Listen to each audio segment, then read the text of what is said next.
Hello, and welcome back to the No Contest Off Tour podcast, where we take you behind the scenes to the new Stab and RedBull Media House series. I'm Tyler Brewer from the Swell Season Surf podcast, and we are again joined here with director, show host of No Contest Off Tour, Ashton Goggins. How do we do, mate? How you going? Thanks for having me again, Tyler. It's good to be here. This is awesome. I am enjoying the series very much. I'm having a lot of fun watching these things. Oh my God, like, you guys did a lot of work. It's incredible. Can you, I know we have like a location we need to reveal for listeners, and I am curious, but I want to know what goes into these episodes before we announce our next location? What goes into it? Like, how much work and how long does it take to produce an episode?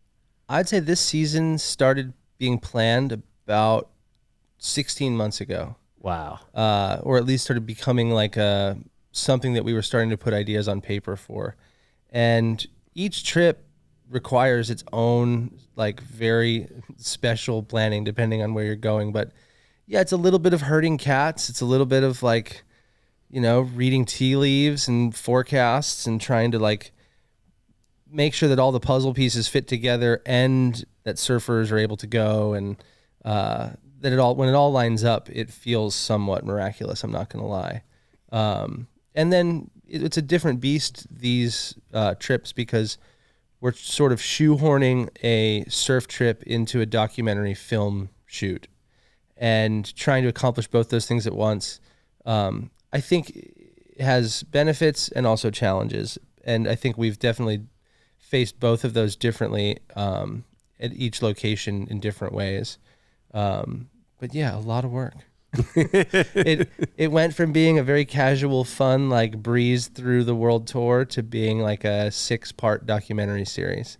It's incredible. And I'm still jealous, that you get to go to all these places, but I also know that it's a lot more work than you make it look, so it's a kudos to you and your team for making it look somewhat effortless. My hope is that by the time I watch the episode that we've made, it makes me want to go back to the place when I don't have to go work. And so far, that's kind of been the case. Whenever I finish, I'm like, oh man, I want to go back to Israel when I don't have all this stuff to do. So where are we going for this episode here? What is our location? We are headed to the same location that was my very first surf trip on the planet, to southern Costa Rica, to Pavones. Wow. We were talking about this, like it's almost like a rite of passage for East Coast surfers, at least, to go to Costa Rica. It's something that we all like. Everyone does a trip to Costa at some point because of the variety of waves, the ease of travel, relatively safe country, but exotic enough to make you feel like you're kind of traveling. It really ticks all the boxes basically for a fun first surf trip. Yeah, I think that Costa Rica is most certainly Floridians' first surf trip. But I've come to find that it's a lot of people around the world's first surf trip. Costa Rica is one of the most visited countries in the entire world. Wow. And I think that it has that reputation because, like you said, it feels foreign enough, but it feels safe and easy and comfortable for anyone. And that's largely the environment, the food system, the country's like political landscape. They don't have a standing army. It's one of the more utopian countries in my mind, out of that whole constellation of Central American options. It's always been the sort of easy choice. And then, like you said, there's just from north to south, there's so much coastline. There's so much variety as far as wave, as far as conditions, as far as time of year. It's one of the most consistent places in the Northern Hemisphere. But while much of Costa Rica, as you'll attest to, and I've seen over the past, say, 30 years, has become really developed as far as surf town goes. I would compare it to maybe Bali as far as density goes in places like Tamarindo or Jaco. They've become real, like internationally known destinations, and you see that represented in the development. Pavones somehow, thankfully, has remained like almost a time capsule. And going there for the first time when I was 13, I had a little bit of a sense of what made it feel dangerous then and feel a little bit like the sort of southern frontier. But seeing it over the past 20 years sort of retain that despite everywhere else on the planet that has waves as good as Pavones becoming overblown. I was really excited to go back and visit Pavones and talk to the locals that live there about how it's remained Pavones. So I want to know, what was your surf trip like when you first went there when you were 13? It was, you're 13 years old. It's like your first time in the, I will say that trip was an eye opener. The first day I got there, I remember duck diving like my second or third wave and a Portuguese man-o-war wrapped across my face. And everyone there's like, you got to pee on it. You got to pee on it. I'm like, you're peeing on my face. So I walked around like the Elephant Man with like these huge welts on my face for the whole trip. But that trip we did, if you're going to Costa Rica, you fly into San Jose.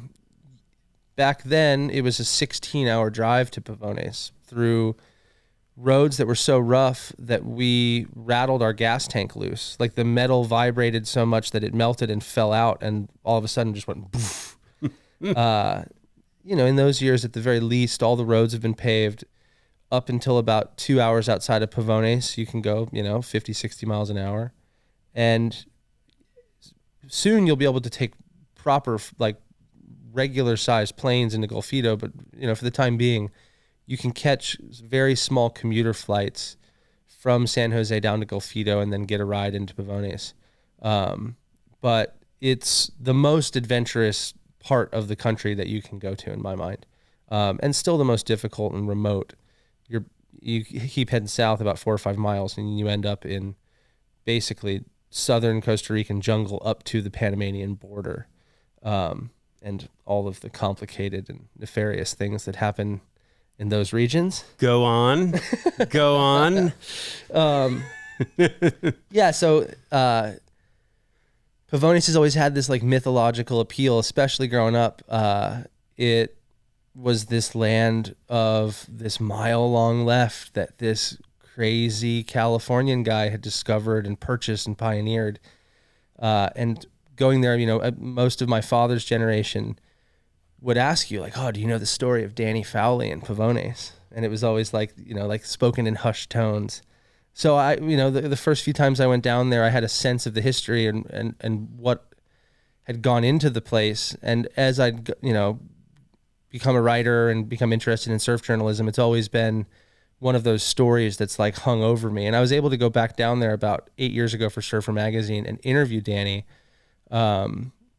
who, for people that don't know the history of Danny Fowley, the episode, we'll get into it a little bit more, but he was one of San Diego's first surfers. He was a leather tycoon in the late 60s. And that's a moniker.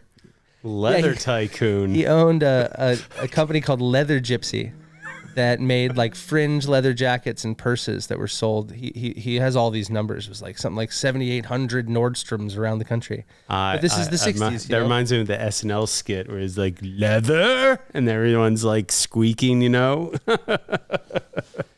he owned this company that, if you were to ask him, it was responsible for his fortune. And in the early 70s, a mutual friend of him, in the early 70s, a mutual friend of his told him about this left that he'd seen while on a mission harvesting coconuts in southern Costa Rica, pointed him in the direction of Golfito. Danny was flying a private plane over southern Costa Rica for reasons unbeknownst to us, saw it, landed in Golfito, and then went and tried to figure out who owned the property, and eventually bought something like 16 square miles of the Costa Rican coastline there, which at the time was completely undeveloped. There was a few little sort of local farmer shacks and a little sawmill that was fairly antiquated. And for a period of 10 years, Danny basically paved the roads and planted crops and employed all the locals and built them houses. And he was endearingly referred to as the king of Pavones. And then in 1984, he was arrested in Mexico on drug charges. And after a very long and complicated process that lasted years, he was the first American extradited on the war on drugs in the mid-'80s. Like the famous war on drugs speech that George Bush gave was done on the front steps of his property called Rancho del Rio, which at the time was the most valuable piece of commercial real estate in Orange County. Wow. And yeah, it's a wild story. And after he was arrested, Pavones fell into sort of chaos for decades. Property rights and, deeds to land and,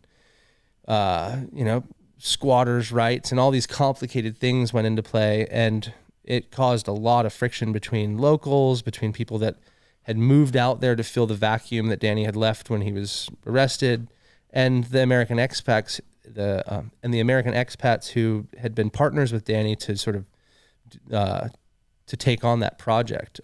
He had a handful of guys who were instrumental to the development down there, and it made it so that it was very difficult for an outside investor to come in and make a real solid decision to purchase land and develop it if it had these questionable deeds and largely belonged to a convicted drug felon who was serving time in an American prison and who at any time could have been released and returned to Costa Rica, which has no extradition laws or issues around if you unless you commit a crime in Costa Rica, you don't have to you're not punished for it by them. And so Danny felt like the one thing that he still had in this life after being put in prison for, he ended up serving 25 years. Oh my gosh. He thought that rightfully Pavones belonged to him. And so for the past 20 years or so, it's been this, past 15 years now, he's tentatively gone back and tried to take back his land. And there's been all these, sort of ups and downs. But at this point, Pavones is, I think, finally settled into a sense of what it will end up being like eventually. It will get a little bit more developed. It'll grow, but it's going to be a very long time before it looks like the rest of Costa Rica. So let's talk about the wave itself and what all this fuss is over. How good is that wave? I'm a regular foot, so I have a slightly skewed perspective. I mind surf that wave as a goofy foot and would consider it one of the top 5 performance sort of like left points on the planet. At least, I shouldn't say that. It's definitely one of the top 5 left points in the Northern Hemisphere. And watching someone like Leon Glatzer, who was our local guide for the episode, was born in Costa Rica. His mother's German, raised him down in Pavones, him and his younger brother, Sean. And he's become like an international name. He surfed in the Olympics for the German team. He's been in Stab High. He's been a standout on the QS for years. And watching gangly, light-footed, goofy foot surf the wave the way he does is pretty spectacular to watch. It's a world-class canvas if you have the right surfer. For an everyday surfer, though, I think that there's a misconception that it's just one wave. And Pavones really is like 3 or 4 different waves that occasionally connect all the way through. Mm-hmm. And then there's a couple other left points that we don't really talk about nearby that are of similar quality, all of which are conducive for a really beginner level of surfer if it's under 3 to 4 feet, which it is the majority of the time. And so the crowd there that you see is not an aggressive sort of high talent crowd. It's a fairly passive international crowd, quite a few locals giving surf lessons, and people just sort of picking off waves at the end of the point. And for the most part, when you look out, you realize that most of the people are catching the best waves of their lives, certainly the longest waves of their lives. And it makes for a very cool little scene that's entirely built around the wave. The whole town is maybe a square mile around the point, as far as what most people consider like Pavones. There's the river mouth, the various, parts of the wave.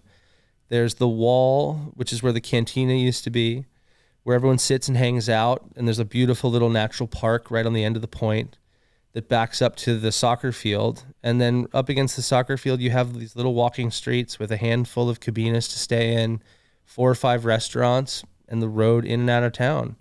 And that's it. It's, there's been a few sort of condominium developments here and there, some little like blips of modern development, but for the most part, it's still incredibly roots and quaint and refreshingly small. And you attribute that really to, you think, because of the issues surrounding the ownership of a lot of that land? I'm kind of surprised people haven't like just developed a little further back or a little out, to kind of take advantage of it at least. It's the jungle, man. Yeah. And the land that people want is the land on the coast. It's such a remarkable stretch of coastline, and the jungle as you get past there is still so pristine. I mean, there's indigenous tribes that live in the mountains just north of there that originally lived in the town of Pavones. Wow. And moved up into the mountains as things developed, that you can like take horseback rides up and visit, and you can see the textiles that they make and all the simple little sort of like folk what would the word be, like cottage industries that they have up there. It's very, very stuck in time.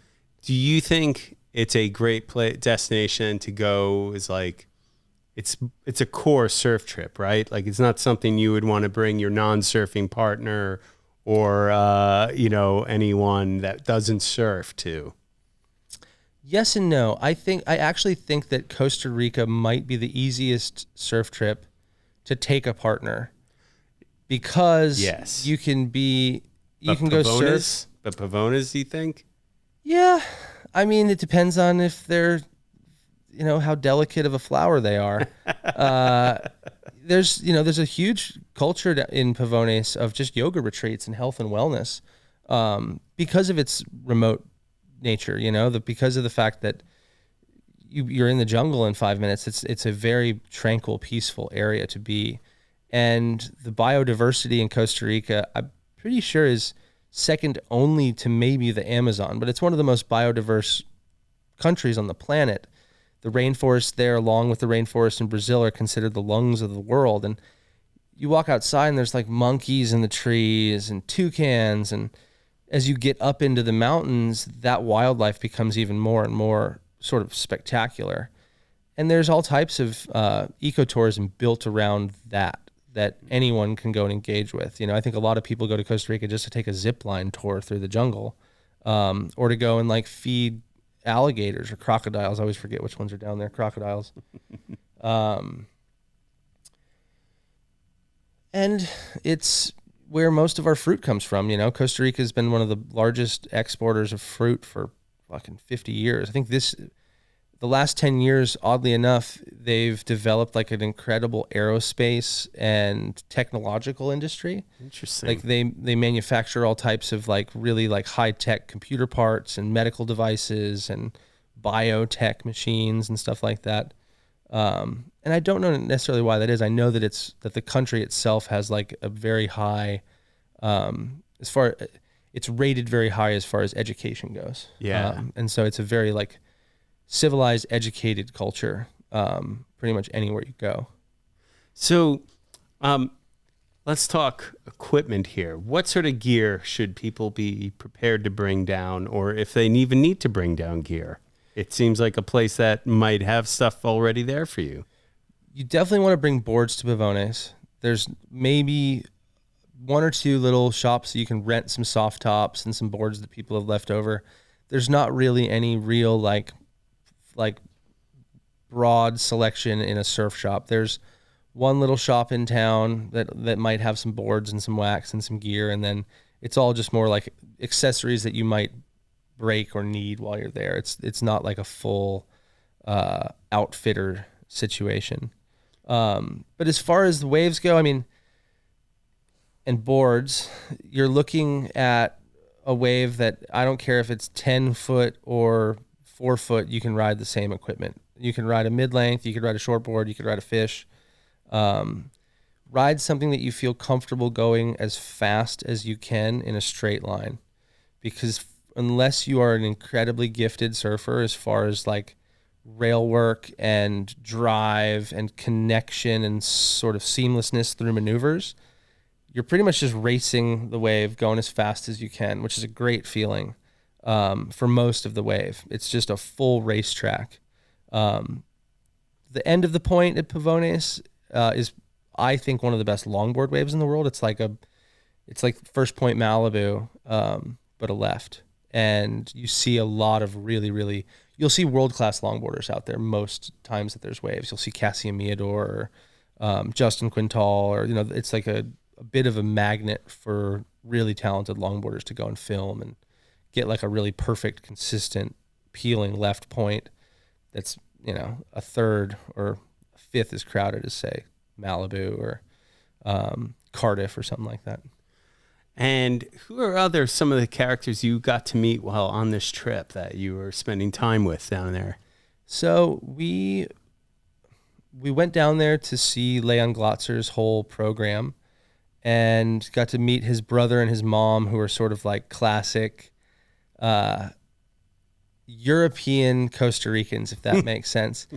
They're the whitest, most blue-eyed, blonde-haired crew. I mean, Sean and Leon, their mom too, and you see them with all of the Ticos, and they are as much a part of that town and a part of that community as any of the locals whose families were born and raised there. They're like adopted sons of Pavones, and I think that everyone you meet in Costa Rica, similar to Fiji, they have this friendliness and this warmth that is just sort of openly offered to people that visit. And that's why I think people feel so comfortable going to Costa Rica, is that whole, Pura Vida thing.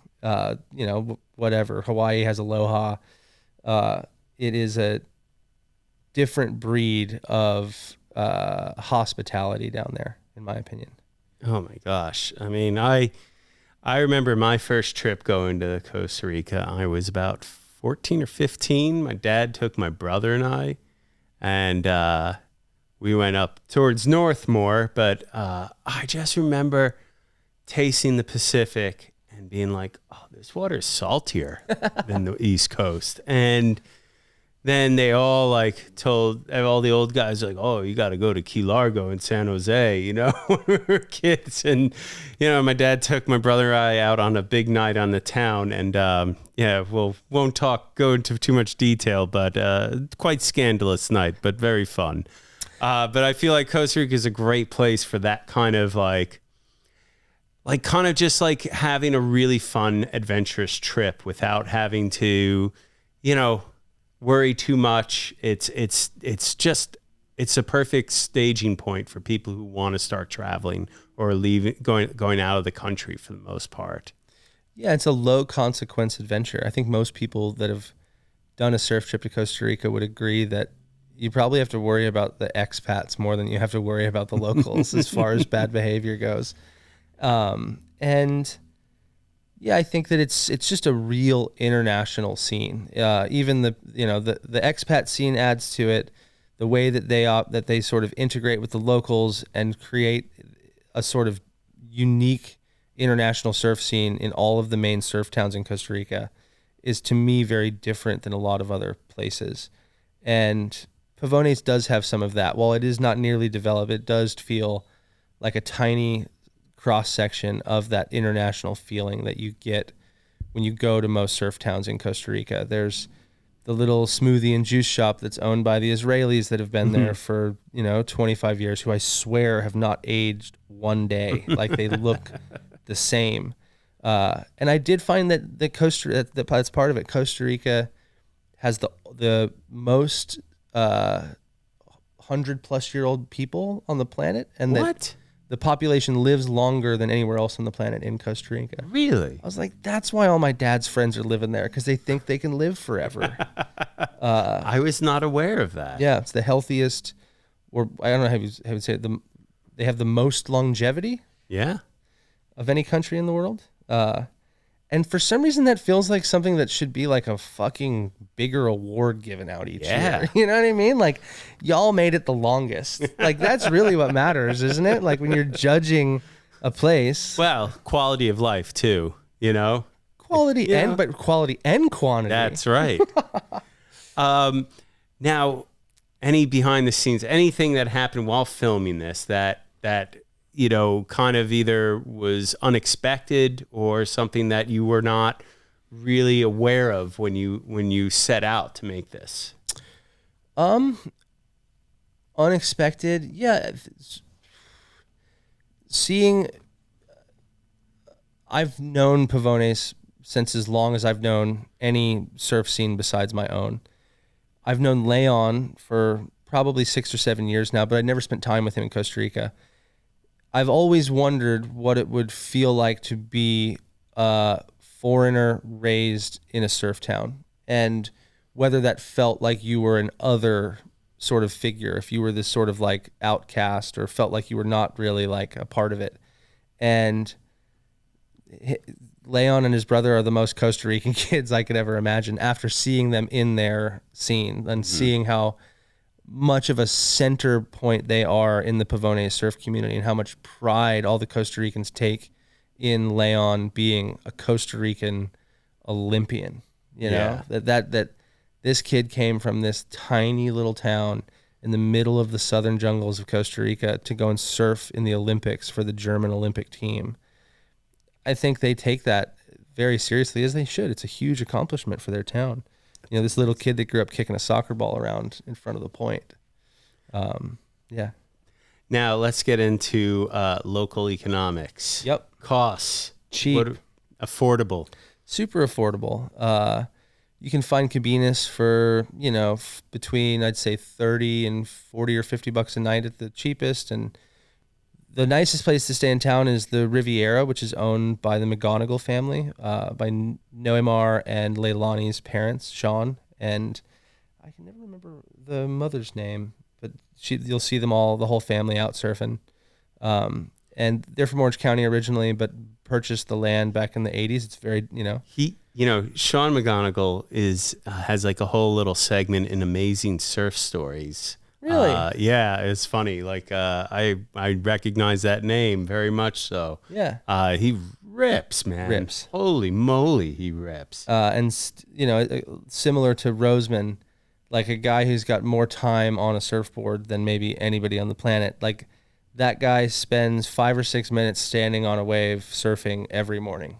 You know, like he'll surf for 45 minutes and get 5 waves. And if you were to put a tracker on it, I bet you that he would travel 2 or 3 miles in a period of maybe an hour and 15 minutes just surfing from the top of the point to the bottom. That's incredible. And it is like, it is a beautiful thing to see that family as a surfing family having built the life that they have in that town is pretty cool to watch. And just seeing the way that that whole community, how close they are, because of how small they are and how isolated they are, and how everyone still seems to get along and really enjoy each other's company and love seeing each other at the end of the day when the waves are good at the point and sitting on the seawall. And it's one of my favorite scenes on the planet. And to kind of close out this, where can people get information to go there? What are some good resources? Pavones is a tricky one to forecast, and as much as I love that this series is like a guide to the areas and a bit of the like story, I tend to try and shy away from like telling people exactly how to score waves there. Pavones and Costa Rica are good most of the year. Pavones has a narrower window than the rest of Costa Rica because it needs a very specific swell direction for the points to get all time. I think that people underestimate how consistent the waves are really fun in Pavones. Maybe not perfect, but fun. And if you have fairly middle of the road expectations or reasonable expectations about a surf trip and the right equipment, you can almost guarantee going down there and getting really fun surf. As far as like resources and stuff go, Pavones is still the Wild West. You're kind of on your own. I would feel confident in the fact that when you roll into town, it's so small and centralized that you won't have a hard time finding someone who can point you in the right direction. And wherever that direction is maybe 150 yards of walking to go whatever you need. So food, lodging, a place to stay, the wave, it's all within a stone's throw of each other. So once you get there, you'll be fairly hard pressed to have a hard time. And for this episode, did you score any good waves? We scored. Yeah, this was probably the most surfing that I did on any of the trips because, you know, with a lot of these trips, we're having to travel hundreds of miles to go and be in one place to meet up with one person to tell their story and then to drive to another area to, you know, and it becomes a much broader effort and bigger project. With this episode, we wanted to focus it on this little case study of just Pavones. And that meant that we weren't driving around chasing things. So we had more time to surf and to really like enjoy just that area. So yeah, I surfed a lot. I will say that it does get exhausting going left after a while. On your backhand. Oh, just like 2 weeks of going left at like the fastest backhand wave. Like there's no like relaxing days at Pavones. If you're like trying to rip, you're working for it on your backhand. What were you riding? I brought a 6'4" Simon Jones channel twin, like a smaller version of my Good Wave board. I brought a CJ Nelson longboard. There's tons of cobblestones and rocks on the beach, and I hate wearing leashes, so I brought this. It's technically an epoxy, but it's a epoxy molded shaped board with 12-ounce Volan cloth wrapped around it, so it weighs like 36 pounds. And it's my favorite longboard. And ever. you didn't break, and so no leash there. No leash, it's fine. You can just it breaks rocks. It's the Thunderbolt Tech, which I've had that board for like 6 years, and I ended up leaving it down there with my dad's friend who's lived down there since the 70s, so that I always have a longboard there. Because the one thing that you do need to realize going down there is you have a choice. You can fly from San Jose to Golfito, but you're limited to boards under 7 feet on the plane, which can be a bit of a problem if you're not a really, really competent get up and go surfer. You need to be able to get up, create speed, and get moving to beat sections on a smaller board. And most people that you saw that were average surfers that were able to really like take advantage of the wave were riding 7 foot plus mid lengths or longboards. And if you are bringing a longboard down, you're looking at renting a car in San Jose and then anywhere between like a 6 and an 8 hour drive from the airport, which is a beautiful drive through Costa Rica. Like we should all be so lucky. Love it.